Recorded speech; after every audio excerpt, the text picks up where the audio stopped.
আলজেরিয়ার বিপক্ষে ম্যাচ দিয়ে কাল বিশ্বকাপ মিশন শুরু করতে যাচ্ছে শক্তিশালী আর্জেন্টিনা। ডিফেন্ডিং চ্যাম্পিয়ন, র্যাঙ্কিংয়ে তারা এখন শীর্ষস্থানে অবস্থান করছে এবং আলজেরিয়ার র্যাঙ্কিংটা হচ্ছে ২৮।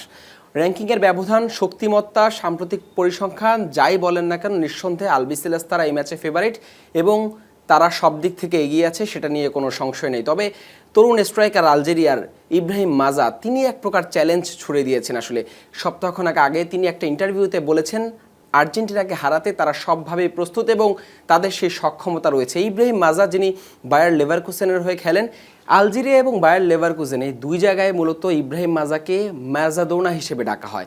ম্যারাডোনা নামটা এসছে দিয়েগো ম্যারাডোনার কাছ থেকে এবং তাকে বলা হয় যে তিনি ম্যারাডোনার মতোই খেলেন বা তার খেলার ধরন বা ড্রিবলিং সব কিছুই আসলে ম্যারাডোনার মতো ধরেই আসলে আলজেরিয়া বা বায়ার লেভারকুসেনের যারা সমর্থক আছেন তারা আসলে ম্যারাডোনা নামটা তাকে দিয়েছেন।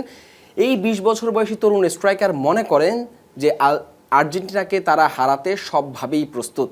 আলজেরিয়ার কথা যদি বলি, শক্তিমত্তায় তো অবশ্যই তারা অনেক পিছিয়ে, অপেক্ষাকৃত দুর্বল একটা দল আর্জেন্টিনার শক্তিমত্তার যদি বিবেচনা করি। তবে কোচ ভ্লাদিমির পেতকোভিচের অধীনে এই দলটা দারুণ একটা ফর্মে আছে। সবশেষ ৪ ম্যাচেই তারা অপরাজিত আছে এবং প্রীতি ম্যাচে বিশ্বকাপের ঠিক আগে তারা উরুগুয়ের বিপক্ষে ১-১ গোলে ড্র করেছে। নেদারল্যান্ডসের মতো দলের বিপক্ষে তারা জয় পেয়েছে।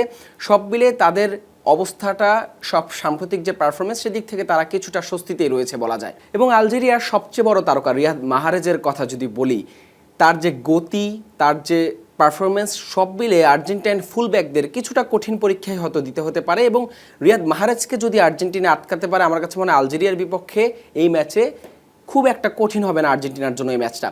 তবে রিয়াদ মাহরেজ যদি মাঠে তার সেরাটা দিতে পারেন, তার যে সাম্প্রতিক পারফরমেন্স বা তিনি যেভাবে আসলে আলজেরিয়াকে এই পর্যন্ত সামনে থেকে নেতৃত্ব দিয়েছেন, যদি তিনি সেরাটা দিতে পারেন তবে আর্জেন্টিনার বিপক্ষে চমক দেখাতে পারে আলজেরিয়াও। যদি একটু পরিসংখ্যানটা বলি, হেড টু হেডে ১-০ আসলে আর্জেন্টিনা এগিয়ে আছে।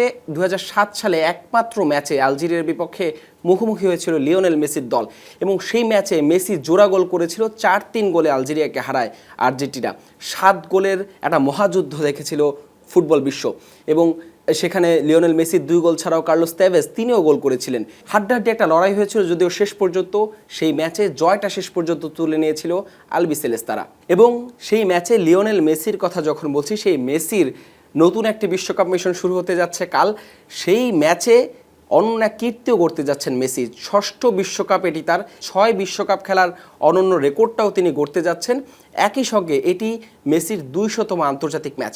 নিঃসন্দেহে ঐতিহাসিক একটা মুহূর্ত আর্জেন্টিনার জন্য, মেসির ক্যারিয়ারের অন্যতম একটা মুহূর্ত, কোনো সন্দেহ নেই। এবং সেই ম্যাচটা নিশ্চয়ই চাইবে জয় দিয়েই বিশ্বকাপের মিশনটা দারুণভাবে শুরু করতে আর্জেন্টিনা। এখন দেখার বিষয় আলজেরিয়া যেভাবে এখন পর্যন্ত বিশ্বকাপে পিছিয়ে পড়া দলগুলো যেভাবে চমক দিচ্ছে, বড় দলগুলোকে রুখে দিচ্ছে, সেই জায়গায় আর্জেন্টিনার মতো ডিফেন্ডিং চ্যাম্পিয়নকে আসলে আলজেরিয়া রুখে দিতে পারে কিনা, নাকি সহজ জয়ে বিশ্বকাপ মিশন শুরু করবে লিওনেল মেসির দল।